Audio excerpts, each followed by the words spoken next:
Hi friends, I'm Ash. If you're new here, I make videos about sociological topics and sometimes I make vlogs, but this video is going to be something a little different. It's going to be a story time, and if you're not new here, welcome back. Thank you so much for watching. Let's get into the video. Before I get into the nitty-gritty part of this video, I do want to say thank you to all the support and love on my previous videos. I plan to make a lot more and things like that, especially because I am trying to get to 1,000 subscribers before the end of 2024. So if you enjoy this content, go ahead and give this video a like and give me a subscribe. That's not right, and subscribe to this channel. It would help me out immensely. Anyway, what we're here to talk about today is I run a blog called ashycakes.com, and on a lot of Fridays I do this thing where I talk about morbid curiosities and like creepy and disturbing topics, and it's called Freaky Friday Files, and I don't do it every Friday, but most Fridays there's something interesting there. And I wrote a blog post about creepy things that have happened to me in the past, and I thought I would share with you guys, and you can get an insight of what it's like being a woman in 2024. Yeah, and you will have to deal with the aircon if you can hear it. It is quite warm today. I don't have the one on in here that's above me. You won't be able to see it, but I do have the one on in the lounge because Benji is fast asleep and I don't want him to overheat. Benji is my dog. As always, here is my blog post, and let's talk about all the creepy stuff that has happened to me before, and as always I'll link the blog post down below. Okay, so back in primary school, I went to primary school in Christchurch in New Zealand. That's where I'm from. I remember that a lot of the kids were really into scaring each other and talking about ghosts and things like that. And often I was like so scared of having to go to the bathroom because everyone would freak everyone out. And then one day, one of my friends was telling me that they found eyeballs in one of the girls' bathrooms in one of the toilet bowls. And I literally remember going into the bathrooms and seeing eyeballs in the toilet. And in hindsight, this was obviously a prank. But when you're like 8 years old, this stuff freaks you out. And then you're just like kind of scarred for life. Like, I am almost 29 now, and that has stayed with me my whole life. Like, thanks guys. This one was when I was in high school back in Christchurch again. I was walking to school from my mum's house.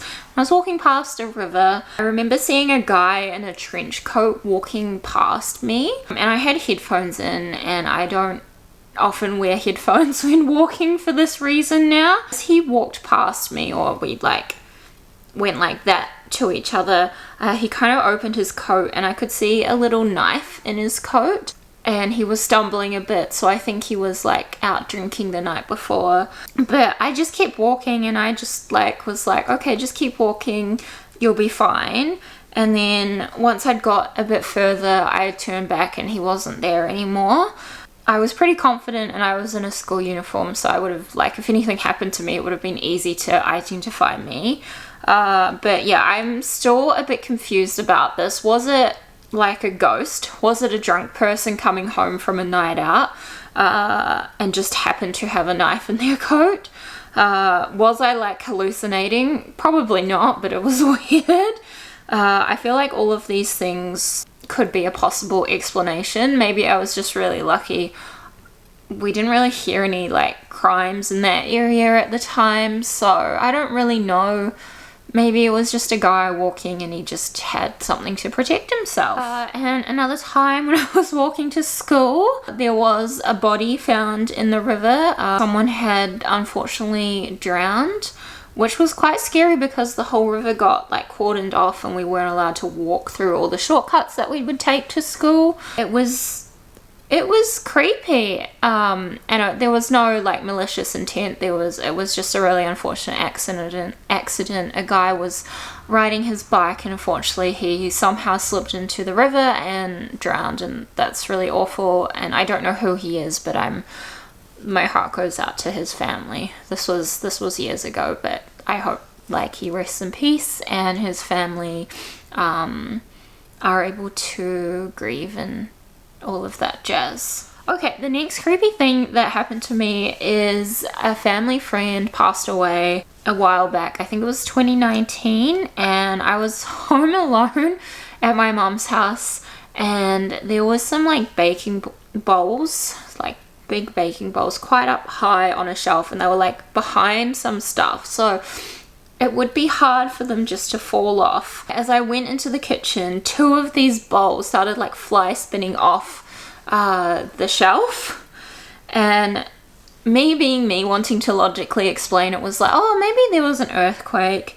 So I looked on GeoNet, New Zealand's like earthquake tracker thing. There was no earthquake at that time, and I was really scared because I was like what the F is happening right now? How do bowls just fly off the shelf? I asked Mum what she thought, and she's like, oh, maybe it was that friend messing with us. It stuck with me and very creepy. I remember telling my students about it when I was tutoring, and that was an interesting story. I don't really know what happened. I guess there could have been like a mouse. Maybe that's something to explain it. But then there would have been signs of a mouse. Like, Mum has a cat, and the cat would have eaten the mouse or like chased the mouse or something. Yeah, I don't know. If you know how to explain that, let me know in the comments. The next one also happened at my mum's house, where I was getting ready to go out one night, have some drinks with some friends, and I was about to get into the shower, and both my mum's bedroom light, which is next to the bathroom, her bedroom is next to the bathroom, her bedroom light and then the bathroom bedroom light started flickering on and off, and we couldn't stop it. Like, we tried to turn on and off the switchboard thing, and they just kept flickering for ages. And then we checked the fuses, nothing was like broken or anything like that. And then after a while they just stopped flickering and went back to normal. And I think I took a video and put it on TikTok a really long time ago, but I don't know if I still have that video. It was probably like something to do with like a power circuit or things like that, but it was very creepy, and it's like, oh, is my house haunted? Okay, the next one is quite triggering and very scary. I don't want anything bad to happen to me if I talk about this, but one night I was home alone at Mum's house. She'd gone out to hang out with her friends or whatever, and I'd gone to bed early, and I had my laptop at the time, and I think I was just watching The Bachelor, and I had my lamp on. In the bedroom window at the time, there was a little like slit, so you could open the window like slightly, but it wasn't open, like it was still locked, if that makes sense. That's going to be important for the story. I have this rule, like if it's after like 8 p.m, I probably won't answer the door. Like, let's be real, I don't answer the door during the day. But yeah, this was my rule. If I was home alone and I didn't think anyone was coming, or no one's told me they're coming, I'm not going to answer the door to some stranger, because I'm a small woman and like, that's just scary. And yeah, while I was watching it, I heard a knock on the door, and so I just paused the video and just kind of freeze, because that's what my body does, and turn the sound off. But I think this person can tell that someone's home, and I like try to stay quiet, but I think, yeah, he knows that someone's in here. Then he like knocks a few times, I think, and then eventually he tries to like put his fingers under the bedroom window to try and like pull it out and open it. And like, I start freaking out at this point, and he's like banging on the window, he's banging on the door again, and he's not going away, and he just keeps asking to be let in. And I don't recognize this guy's voice. I don't know who he is, he doesn't say, so I'm like freaked out, because like, what do you do in that situation? And then eventually he says my mum's name, and he's like, I'm just trying to find such and such, and I'm like, what? And so I'm like, okay, I still don't know who this is, but they obviously know who my mum is. And then I eventually say, I'm calling the cops right now. I didn't, I was still in freeze mode, but it was the only thing I could think to do. And yeah, so he left, and I just slept with the light on. I don't think I got much sleep that night because it was scary, and I did think about like actually calling the police at the time to get them to come like check the property, but I didn't have any like signs of anyone being there, and then I didn't really want to waste their time if it was not worth their time, you know.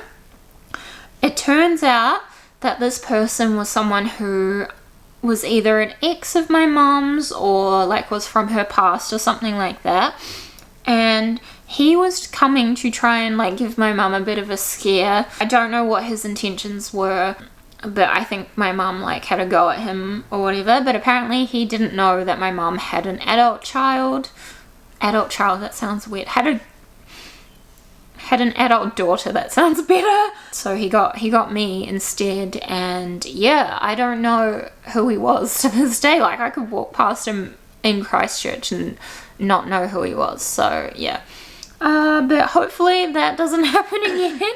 Okay, this next one I've actually done a story time on about my creepy neighbor. I'll post it in the description below. In Mum's house when I was younger, it's like a set of townhouses, and the front one has a weird, like, a guy that just has a weird vibe to him.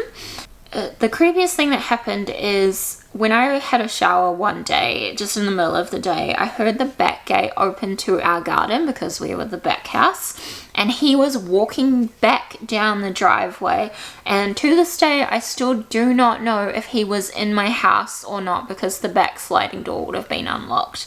And yeah, that was really scary.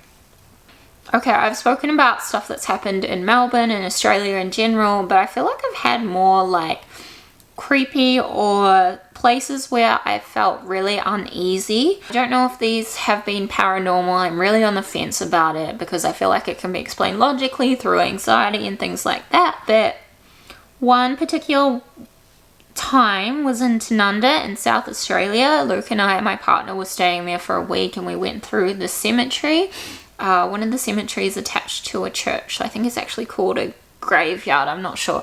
But when we were walking through, I had this choking feeling, like I was being choked. Obviously I wasn't, and then as we kept walking, it was like an overwhelming feeling of like, oh, get out sort of thing. And usually cemeteries and things like that are very like calming to me, but this one wasn't. And as soon as like we started walking out of the cemetery, the feeling just like dropped. Yeah. Anyway, I'll link the ghost story times down below as well, so if you want to check those out, you can. This one, not so much creepy, but just awful. I had an ex who hacked all my social media accounts, and we weren't together very long, so it was pretty awful. So he hacked my Facebook, he hacked my Gmail, he even hacked my Reddit account, so I lost all my karma. And what's even worse about it is they showed their friends all my like private messages between me and my friends, and none of his friends thought to tell me, which I think is absolutely disgusting. In that situation, I don't care where your loyalties lie. You tell the person what's going on because they deserve to know. It was so effed up, and I'm so glad that I figured it out. Yeah. Don't hack people's social media accounts because that's so malicious and awful and absolutely disgusting. I've also had fireworks thrown at me, probably more scary and traumatic than creepy. This other one, I had this little apartment I was renting in Christchurch, and I really felt like the whole apartment was haunted, and at night I'd see this little orb thing, and I don't know if it was like my anxiety trying to be like, you're not safe here, you need to get out of here, because like the property manager was like trying to charge me for getting hot water turned on and things like that. That's a whole other story.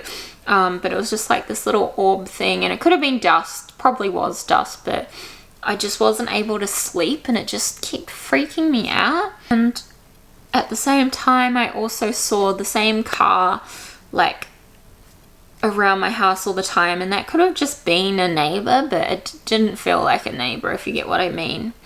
I don't think I was being followed, but I had the feeling that I was being followed, but yeah, I don't know. Okay, the next Melbourne one is something I've talked about in a vlog. I can't remember which vlog, but it's a pickup artist story time.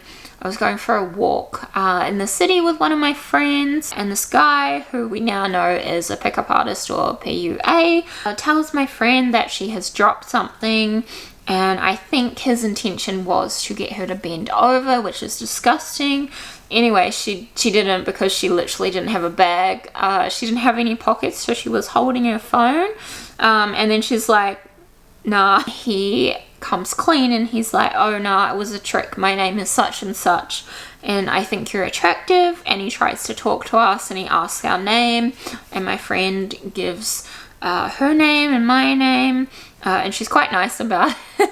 She's a lot nicer than I was. But I can't quite remember the rest of the conversation, but I was feeling uneasy and I was like, please leave us alone now. And he does, at least. But it was just so weird and uncomfortable. It's like, okay, I don't think that's how you should approach people. But if it works for them. Anyway, another one is... once I saw a man I didn't know peeing in my mum's driveway at like midnight in front of one of the other houses. He looked like he'd just come home from work. I think he was like in tradie clothes, but it was like midnight, so it was really weird. Maybe someone was having a party or something in one of the other houses and the bathroom wasn't free, but yeah, I just walked past and was like, okay, you do you. The next one is, I have had a few dreams come true. I can't remember all of them, but one specific one was I kept dreaming about this yellow scooter, and I'd literally never seen a yellow scooter. And then a couple of days later, this yellow scooter appears at one of my neighbor's house because they just bought one for their daughter, and I was like, what? Okay, the next one is in our old house in Melbourne. We moved this year. Because the owners wanted to move back into our old house, so hopefully we don't have to move too soon in this house, because I hate moving. I have moved, okay, so I moved from New Zealand to Melbourne, where I lived in Ballarat for a little bit, so that's one, and then I moved from there to Richmond, so that's two, and then we lived in Essendon, so that's three. And now we live in another northern suburb. Yeah, so I've moved 4 times since living in Australia. So that's, yeah, I don't want to move again for a while. But anyway, in our old house, we have a Google speaker, and it wasn't like connected to anything. It wasn't connected to my laptop. It wasn't connected to my phone, but I think it was connected to Luke's phone. And the Google speaker randomly starts talking about whiskey. And I'm really confused because I'm just watching this random vlog that has nothing to do with whiskey. And I'm just like, I'm checking the TV to see whether that's connected. I'm checking my phone, my laptop, and anything that could logically be connected to it. And then it turns off by itself. But yeah, it's just telling me how to make a whiskey recipe. And I'm really confused and still have no clue what caused it. The only other thing I can think of is that it lagged from Luke's phone from the night before if he was looking up something, or at the time he was looking up something, but he was at cricket training, so, and his phone would have been in his bag, so there's no way he would have been looking up something at that time. And I did text him to ask, and he said no, and I don't think he would lie about that. Another one that happens is sometimes our TV used to turn on and off like all the time. It doesn't do it so much here. I don't know why, but maybe there was like a dodgy cable or something. Next one is, I've seen a lot of huntsman spiders at our old house. I haven't seen a big one. They're usually like baby ones, so they're still quite big. Like a baby huntsman is like that big, but the adult ones are huge, and they're not like poisonous or anything, but they are just like intimidatingly big. And yeah, they're not super scared. Like, I'm more scared of an ant than a spider. And one night, Benji was on our balcony. One had like climbed up from somewhere as a baby one, and it was on his head. It looks so funny. I wish I got a video, but I just got Luke to get rid of it because I didn't want it to grow And then one day we just find this giant huntsman inside our house. But yeah, Benji didn't seem to mind. He was just making friends. And the last one is in high school. I was sick one day and I decided to go for a walk. And I went around the river and then I stumbled upon a tree that had graffiti written on it, and the graffiti just said die. I'll put in a picture because it's in my blog. But yeah, I thought that was creepy, but I took a picture of it anyway. But yeah, that's all the creepy stuff that's happened. So if you've made it this far, I want you to comment the creepiest or weirdest or maybe just an odd story in the comments of something that's happened to you. Oh, I'm losing my voice. Yeah, I just want you to share your creepy stories. And I feel like women or femme presenting people or theys often have more creepy stuff happen to them than men, and that's really sad. I'm gonna end the video there. If you enjoyed this video, please give it a thumbs up and subscribe to the channel. I would appreciate it so much. As I said at the start of this video, I am trying to get to 1,000 subscribers before the end of the year, so if you could go ahead and help me out, that would be amazing. I'd love to build a community of people who love learning about the world and enjoy watching content, the most random content that I put out there. Anyway, I'm Ash and I'll see you in the next one. Bye!